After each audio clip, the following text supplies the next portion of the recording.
Bonjour, bonjour, bonjour, chères candidates et candidats.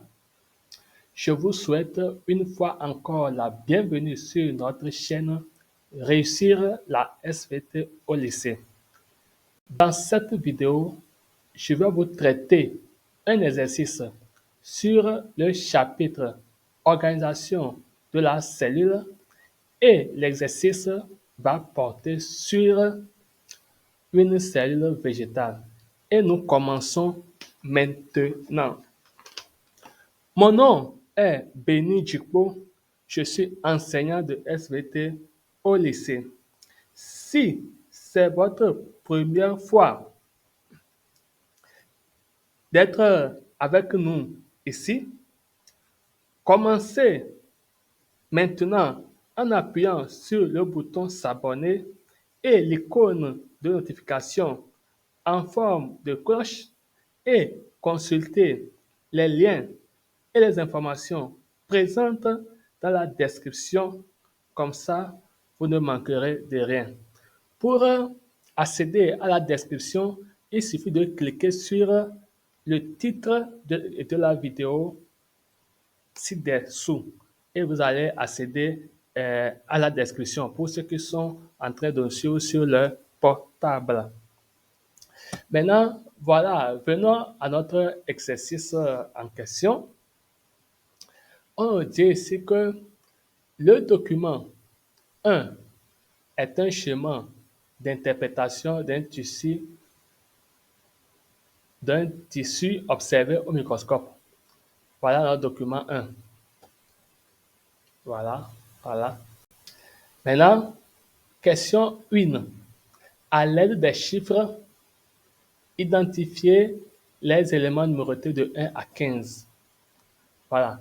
Les éléments, on dit d'identifier à l'aide des chiffres les éléments numérotés de 1 à 15.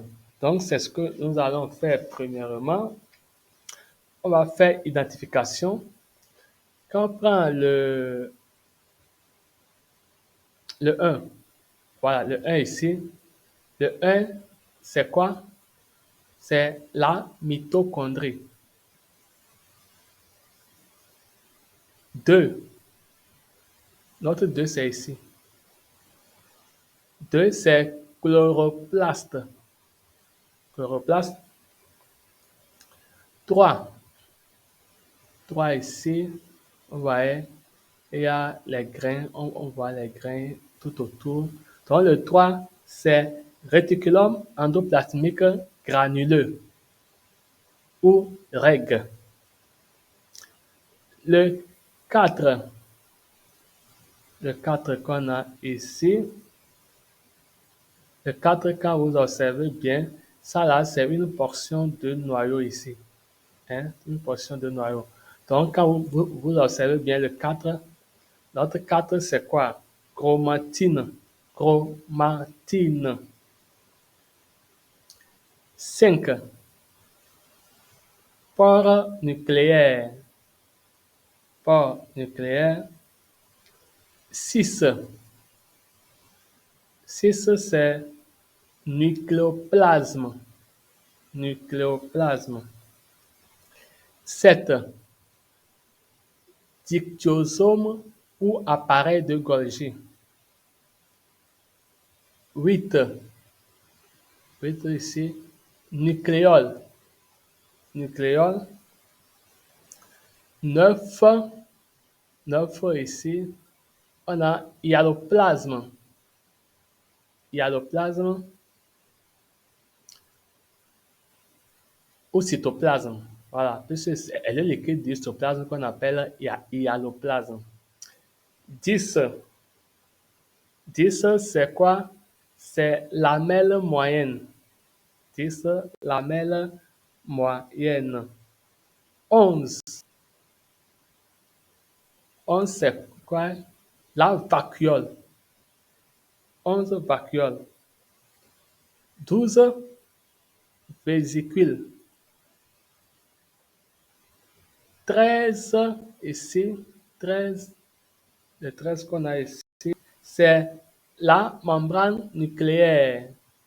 Membrane nucléaire, voilà, ça c'est une portion de noyau. Et ici, le trait, c'est la membrane nucléaire. 14 qu'on a ici. 14, c'est plasmodesme. Plasmodesme. Maintenant, le 15. Le 15, 15 ça là, c'est quoi? Le noyau. 15, c'est le noyau. Donc, voilà ce que on peut donner comme élément réponse à la question numéro un, qui consiste à identifier les éléments numérotés de 1 à 15. Et là, petit 2. Le tissu observé est-il animal ou végétal? Justifiez votre réponse avec deux arguments irréfutables. Donc, le tissu observé ici est végétal, car il y a présence de la paroi pectocellulosique, la présence de la paroi pectocellulosique, quand vous observez, ça c'est, voilà, vous voyez, ce que si vous maîtrisez bien et la structure d'une cellule végétale, vous allez voir que ici, votre paroi pectocellulosique, c'est ça. C'est ça. Voilà. Voilà. Et il y a aussi présence de chloroplastes. Ici, on a chloroplastes. Et on a aussi la présence de grosses vacuoles. Voilà. Ici, c'est les grosses vacuoles. Donc, notre tissu en question, c'est un tissu végétal car il y a la présence de la paroi pectocellulosique, on a la présence de chloroplastes et on a la présence de grosses vacuoles. Petit 3. Le microscope utilisé est-il électronique ou photonique? Voilà. Le microscope utilisé est-il électronique ou photonique? Pour savoir quel microscope on a utilisé pour observer une cellule, lorsque vous observez sur un document bien, lorsque vous observez bien les différents organites, c'est-à-dire ça là, je vois que ça là, c'est chloroplaste, je vois que ça là, c'est mitochondrie, je vois que ça là, c'est dictosome. Lorsque j'arrive à observer tous ces organites, ce que le microscope utilisé est le microscope électronique. Voilà, car ça nous donne les détails sur les différents organites. 4. Indiquez le rôle de chacun des éléments suivants dans la cellule. Donc, on va donner le rôle de chacun des éléments dans la cellule. Donc, 1, le 1, on a parlé que c'est le mitochondrie. 1. Mitochondrie, son rôle, c'est la centrale énergétique de la cellule.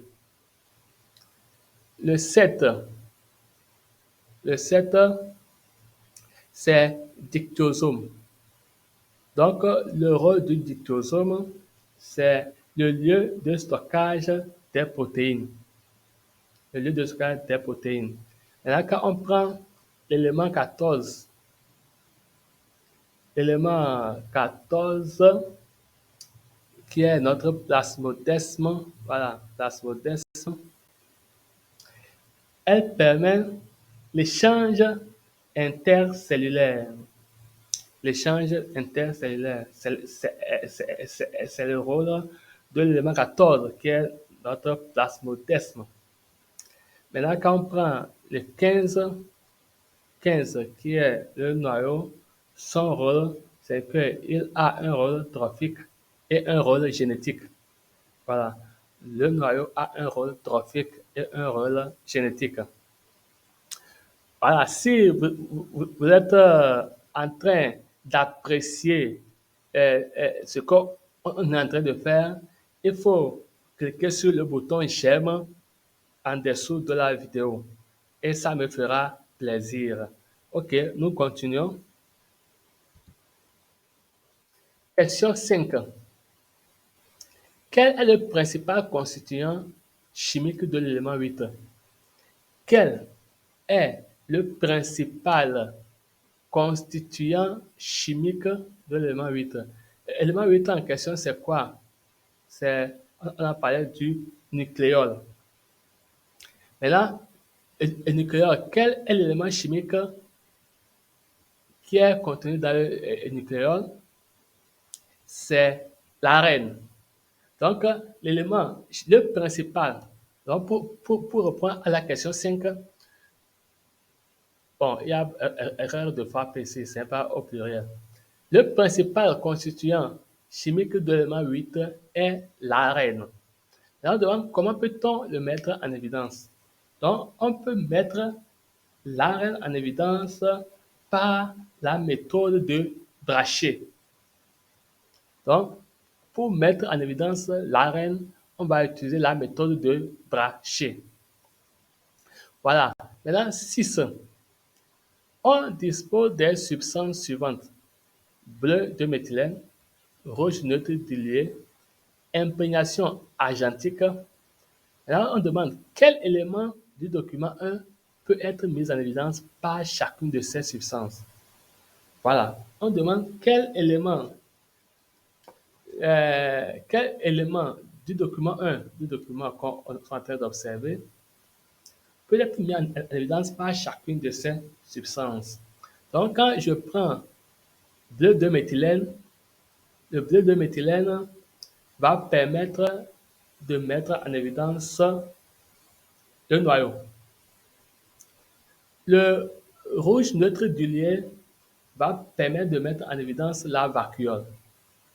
Maintenant, l'imprégnation argentique va permettre de mettre en évidence le dictyosome. Voilà.